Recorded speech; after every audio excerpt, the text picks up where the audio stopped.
Oui, il était évident qu'une des premières choses auxquelles j'ai pensé, parce que vu mon engagement qui date pas d'aujourd'hui, hein, qui date d'une plus d'une vingtaine d'années, une des premières choses auxquelles j'ai pensé lorsqu'on a été confinés, c'est effectivement, mon premier réflexe a été de penser aux enfants, qui sont victimes d'agressions, agressions, physiques, agressions sexuelles, depuis toujours, et je me suis dit que le confinement effectivement a été un moment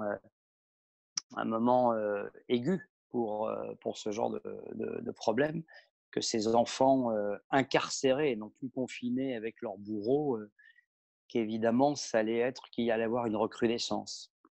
Alors je peux vous le dire aussi, c'est pas si paradoxal que ça en fait. Il y a eu une recrudescence au niveau des coups, des, oui, mais moins sur les viols. Moins sur les viols. C'est pas très politiquement correct de le dire parce que ça sous-entendrait que le confinement protégerait les enfants. C'est pas du tout ce que ça veut dire, mais pour une raison assez logique. Heu, le viol, puisque 80 des agressions commises sur les enfants le sont au sein de leur propre famille ou de l'entourage très proche. Évidemment, ça se fait souvent dans le secret de certaines nuits ou de l'absence d'un des membres de la famille pour que, en général, pas essentiellement, mais très, très, très souvent, c'est le père, en tout cas, c'est les hommes vis-à-vis de jeunes filles ou de jeunes garçons.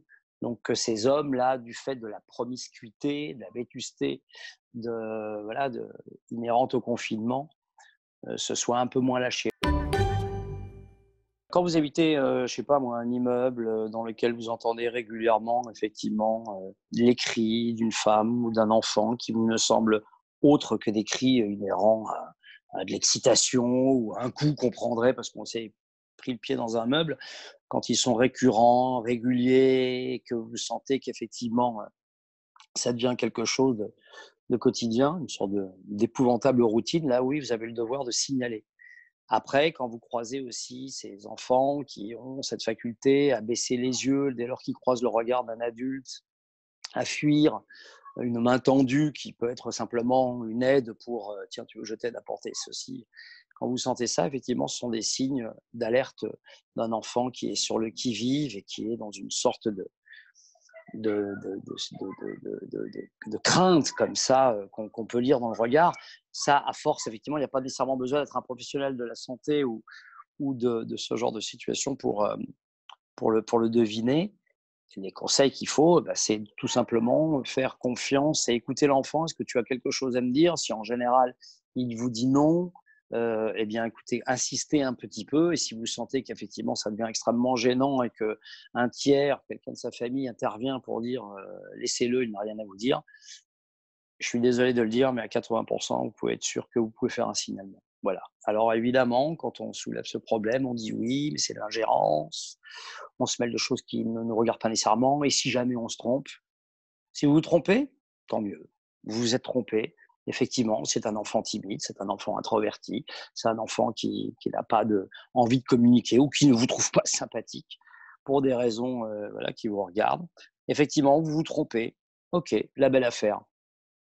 Mais je peux vous assurer que rarement vous vous trompez. Vous vous trompez rarement quand vous voyez cet enfant craintif et vous avez le devoir de le signaler.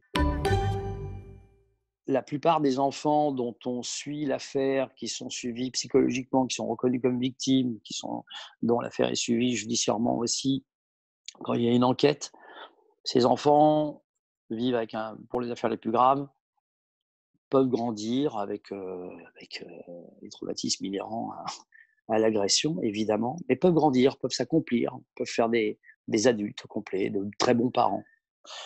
En revanche, celui qui a toujours caché, celui dont on n'a jamais reconnu le statut de victime, celui qui n'a jamais pu parler, celui dont le bourreau n'a jamais eu à souffrir d'une interpellation, qui n'a jamais été arrêté, incarcéré, désigné, celui-là, cet enfant-là, cette fille-là, ce petit garçon-là, ce mineur, parce qu'on parle évidemment là je parle des enfants mineurs, celui-là, il est potentiellement,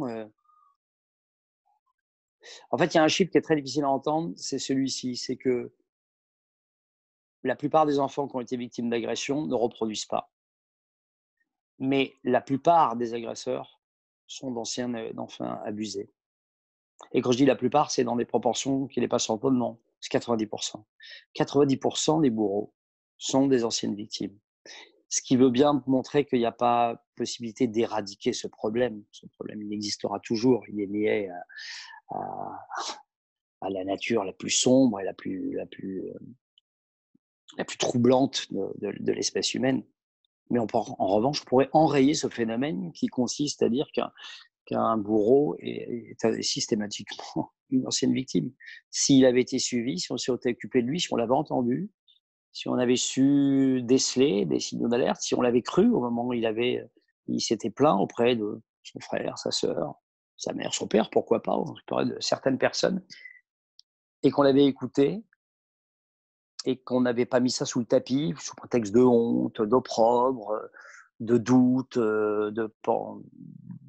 d'imagination qu'on pense trop fertile de la part d'un enfant, ben ces enfants-là, après, ils se taisent. Ils se disent, OK, chaque fois que je parle, ou on ne m'écoute pas, ou alors au contraire, je me fais engueuler, quand c'est pas pire. Je vis dans une terreur, donc je me tais.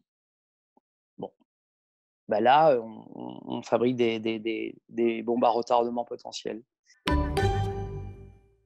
Si vous avez la possibilité d'en parler et que vous sentez que vous êtes écouté, on pourrait changer un peu de cette société. Si cette société continue à baisser les yeux ou à dire on n'en parle pas, c'est trop dur, c'est difficile, sans parler de ceux qui disent, qui nient même il n'est pas question de sacraliser la parole de l'enfant, il est question de savoir l'écouter. Si on donne les moyens à chacun de savoir écouter la parole de l'enfant, et si on donne aux enfants les armes pour pouvoir eux-mêmes se défendre face aux agresseurs qui, dans la plupart des cas, évidemment, quand vous tombez sur un prédateur sexuel monstrueux, là, il y a très peu de chances que vous puissiez vous en sortir, mais c'est presque un épiphénomène, c'est 0,1% des cas.